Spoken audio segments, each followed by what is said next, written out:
o anúncio do reino de Deus enfrenta alguns procedimentos negativos que pretendem desmerecer um lado A ou um lado B pela forma com que ele é anunciado por esses grupos. Isso não é novo, porque Jesus passou boa parte de sua pregação enfrentando esses posicionamentos entre o seu povo. Nos primeiros anos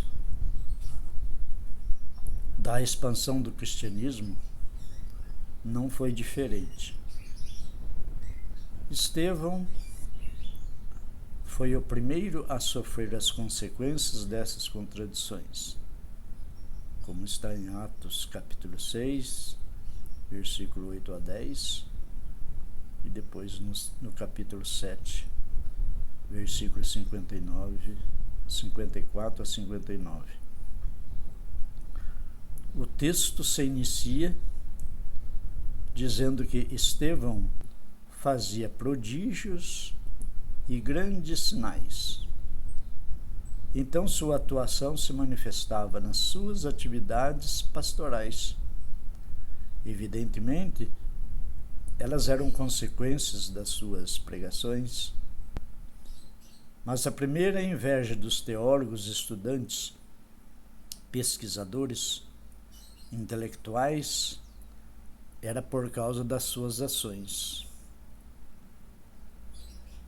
Só em segundo momento conseguiram questionar os princípios pelos quais ele concretizava suas ações.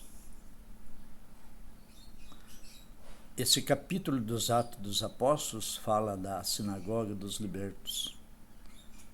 Era uma espécie de centro de estudos teológicos que estudava a Bíblia não pela versão hebraica ou aramaica, mas na língua grega.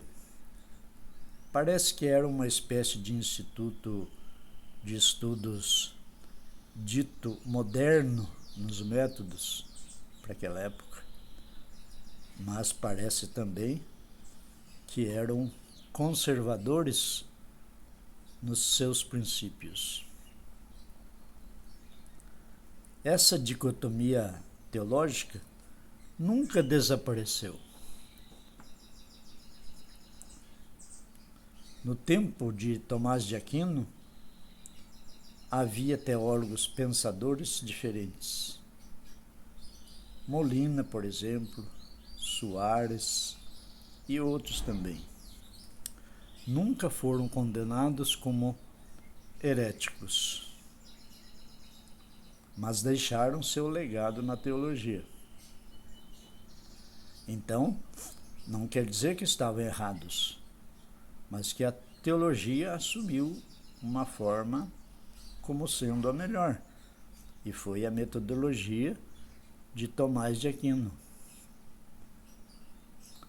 Lá por volta dos anos 1500 surge a questão da reforma, com a figura de Lutero. Aí a pegada já foi mais dura e perdeu Lutero.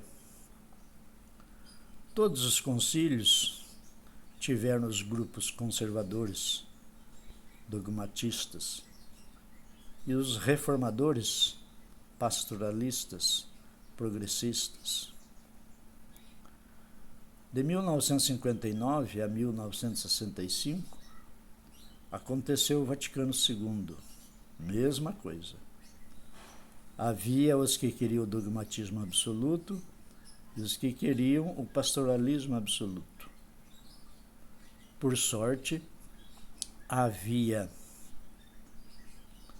os moderados que conseguiram aproveitar os tesouros dos primeiros e dos segundos, e assim focalizar uma via intermediária. E assim a Igreja se atualizou. E hoje não é diferente. Há os que querem o rigor absoluto, a obediência restrita aos dogmas, e há os que lutam para uma atualização, uma interpretação mais realista das situações atuais em que está sendo anunciado o reino de Deus. É pena quando uns e outros se voltam a lutar entre si e querer se colocar como a verdade. Nesse ponto, nem o primeiro grupo, nem o segundo têm a razão. Ambos caminham e pregam equivocadamente. Mas o Evangelho diz que vós sereis odiados por todos por causa do meu nome.